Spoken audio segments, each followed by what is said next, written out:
Good afternoon, everybody. I have an urgent message for everyone in North Carolina. Hurricane Florence will affect each and every one of you. This storm is a monster. It's big and it's vicious. It is an extremely dangerous, life-threatening, historic hurricane. That's why I'm ordering a mandatory state evacuation for our barrier islands. And I'm directing the people of North Carolina to obey local evacuation orders that have already been issued and will be issued along our coast.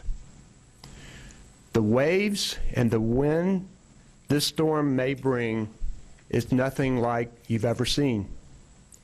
Even if you've ridden out storms before, this one is different. Don't bet your life on riding out a monster. If you wait until conditions get bad, it may be too late to get out safely, and you also put first responders at risk. Driving on flooded roads can also be deadly. The time to hope Hurricane Florence away is gone. Our coast is under a hurricane watch, and likely it will take the first strike from Florence. Strong, damaging winds and torrential rain will stretch far inland. Rain in some places will be measured in feet, not inches. Wherever you are in North Carolina, get ready for Florence now. Last night, the President granted my request for a federal disaster declaration so that federal funding and resources can come quickly for North Carolina.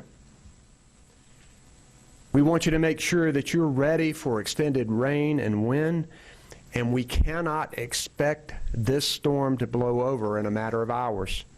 In fact, this forecast shows Florence stalling over North Carolina, bringing days and days of rain to some areas. Utilities say expect to lose power for several days, and maybe longer. Know that the storm surge will inundate low-lying areas. Rivers will flood their banks. Preparation is our best defense. And if you haven't already, the time to prepare is now. We're fortunate to have a strong team in place for preparing for this storm. We have Public Safety Secretary Eric Hooks to my right. To my immediate right, we have Emergency Management Director Mike Sprayberry. To my immediate left in the back is Secretary Jim Trogdon, our Secretary of Transportation. We also have Colonel Glenn McNeil, the commander of the North Carolina Highway Patrol. And we have Adjutant General of the North Carolina National Guard, Major General Greg Lusk, who's here with us. And Monica McGee is providing our interpreting today. North Carolina's outstanding emergency responders are working 24 hours a day to be ready. I'm going to recognize Mike Sprayberry, the Emergency Management Director, to give you some more specific details about what we're doing. Mike? Thank you, Governor. I'll be short. First of all, I just want to say that everyone needs to heed the evacuation orders that have been issued by their local jurisdictions and by the governor. I would say do it today, especially those with medical support needs. Do it today. I would also tell you that the State Emergency Operations Center remains activated at a 24-hour basis. We're here with all of our state emergency response team partners, and that our federal agency, the FEMA agency, is here in full support. They've stood up an incident support base at Fort Bragg with commodities. Urban search and rescue teams are incoming along with swiftwater rescue teams. So we're getting more resources all the time to be prepared beginning tomorrow when we'll have to engage in the response. Finally, I'd just like to say that this storm is going to be unprecedented. It will have an unprecedented effect for the citizens and visitors in North Carolina. Take it seriously. Heed the evacuation orders. Thank you very much. Now I want to recognize the Secretary of the Department of Transportation, Jim Trogdon, to give us a little briefing about what's happening with the department. Secretary Trogdon. Yes, thank you, Governor. North Carolina Department of Transportation is readying our crews across the state. We have approximately 2,100 people that will be responding to this storm. Multitudes of equipment, about 1,200 trucks, 1,000 chainsaws, excavators, signs, great sign inventory to make sure we can establish detours where we need to. And we're also doing things like providing support to emergency management for unmanned aerial systems or drones. We have the only unmanned aerial system or drone traffic management capability in the state, so we'll be supporting the Division of Emergency Management with that kind of a response. Our ferry crews have been supporting evacuation on all of the barrier islands. They'll continue that through tomorrow morning, and then we'll be mooring all of those vessels for the storm to pass. We're also establishing a hub of support in eastern North Carolina at the Global Trans Park. That will be supporting both state response and federal response with supplies, boat rescue, medical supplies, all of the things that we need, as well as an incident command. We'll be supporting that effort there. And that concludes my update. Thank you. We're also grateful to have the members of the North Carolina Highway Patrol. We are counting on them. We've activated National Guard troops, and both Commander McNeil and General Lusk are here to answer questions about that. We want to tell people and remind people to gather your supplies that you need and follow evacuation orders and make sure you monitor weather forecasts. Remember, if you haven't gathered these already, you need enough supplies for several days, including food, water, flashlights, batteries, needed medication, and pet supplies. North Carolinians are strong, and we are resilient. We will get through this. We've weathered tough hurricanes before, and we will do it again. Any of us is available to answer any questions that you might have. Yes, sir. Governor, it seems like South Carolina has ordered evacuations deeper into the state. Can you speak a little bit to what they're doing versus what we're doing? They're also reversing interstates. I don't believe we're doing that. Why is that?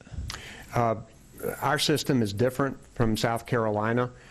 Our local governments make decisions on evacuations, and there are a number of local evacuation orders that have been issued and will continue to be issued. Many of them will be further inland, particularly as we know where the hurricane will go and where inland areas may flood. The state, to our knowledge, has never issued an evacuation order. This is the first one of its kind, and I am issuing it for the barrier islands. We believe that most of the local governments on the barrier islands will issue evacuation orders, but we think this storm is so fierce that we need the added incentive of a state evacuation order to make sure that these people on the barrier islands leave and to make sure that people are evacuated. And as for evacuations and the Department of Transportation, I may let Secretary Trogdon answer this, but we want to make sure that people get out and make sure that the roads are safe and open for them to do so. The Department of Transportation is working to make sure that that happens, along with our highway patrol. I think our highway system is different from South Carolina's, but what I might do here is ask Secretary Trogdon to address this question too. Thank you, Governor. Yeah, unlike Charleston area, and we're in coordination with both South Carolina and Virginia, but unlike Charleston, really high density population there that's only served by one major facility. In eastern North Carolina, all the way from Brunswick County up to Morehead City, we have lots of evacuation route alternatives with a much more dispersed population. All of our routes are green. And we've also flexed additional motorist assistance patrols to make sure that we're responding to vehicles that may be slowing down or broken down. So all of our routes are green. We're going to continue to monitor, but we believe with this kind of lead time, our existing facilities and infrastructure will support our evacuation needs. And then if I could just ask a follow-up to clarify something. I believe there's something called the CRESS, the Coastal Regional Evacuation Plan. Has that not been activated yet, and will it be activated? Is that on the table here? Yes, sir. That's the Coastal Regional Shelter and Evacuation Plan, just like you're talking about, and it has been activated, and we've been working with our eastern counties and our central branch counties to effect that. So folks that are evacuating to the west, we try to make sure that they have a place to evacuate to. Elena from ABC 11. I'm going to kind of piggyback off of what he was saying, and I have two questions. Here in Raleigh, we're supposed to get a good amount of rain, and you also talked about the storm stalling inland. So first, is Raleigh far enough west or far enough east for folks to evacuate? And also, is there an inland evacuation plan? Right. So let me see if I understand the question. So is Raleigh far enough west for people to evacuate to? Okay. You know, we think so. And so where we're going to put them in shelters in Raleigh, we think that, in fact, it's a requirement that we don't have a shelter that's in the floodplain. And so we would make sure that it's not around creeks and rivers that would flood. And what was the second part of the question?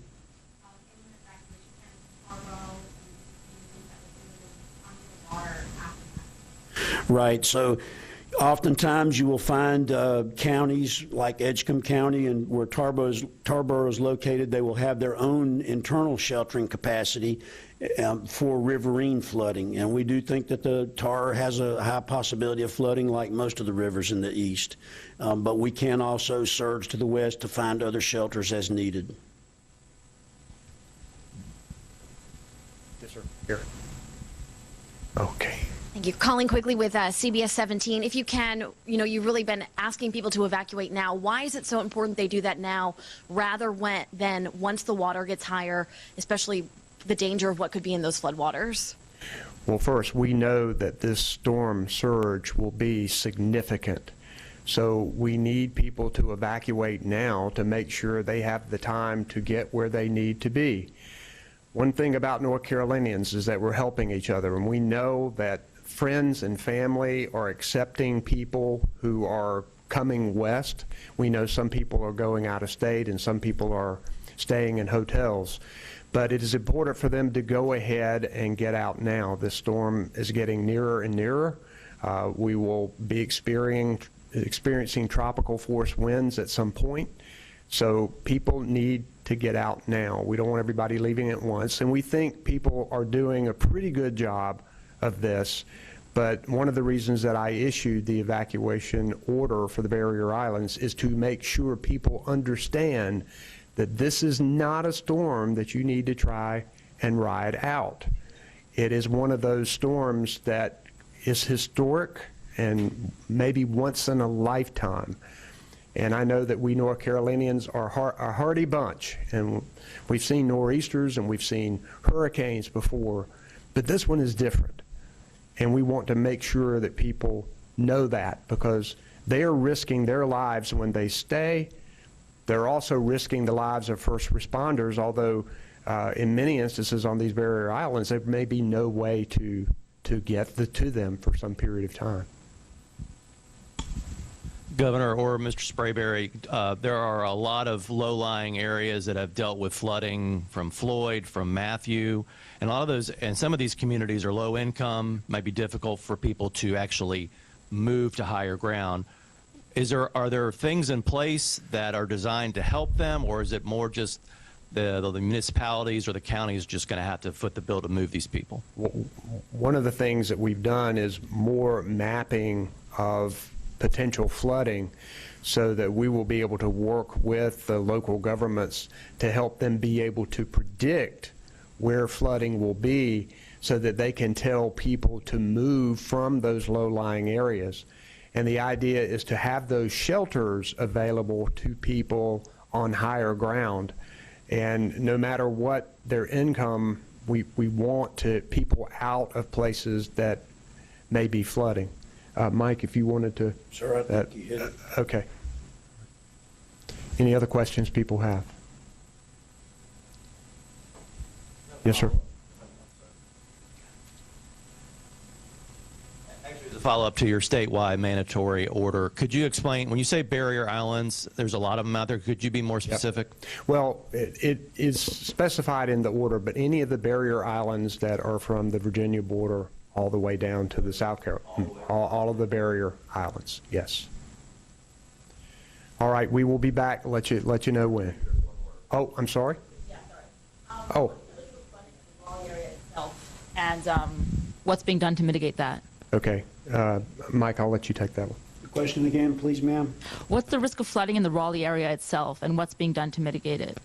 So, as you know, it floods frequently here in Raleigh around places like Crabtree Creek, and so we work with our local partners to map those risks, and I'm quite sure that they'll be putting out information at the local level to ensure that the folks that live in Wake County will be aware of any types of flooding risk.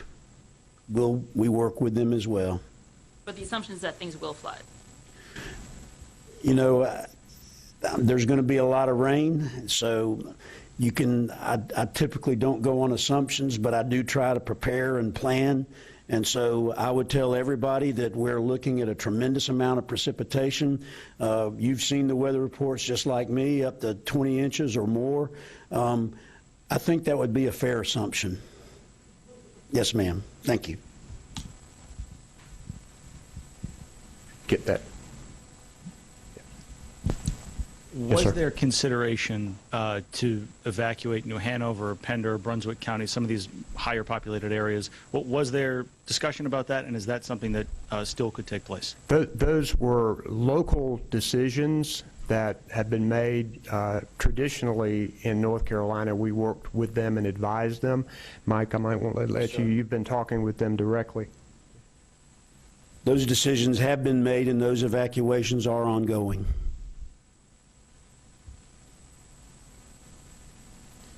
Okay, thanks, guys. We'll be back.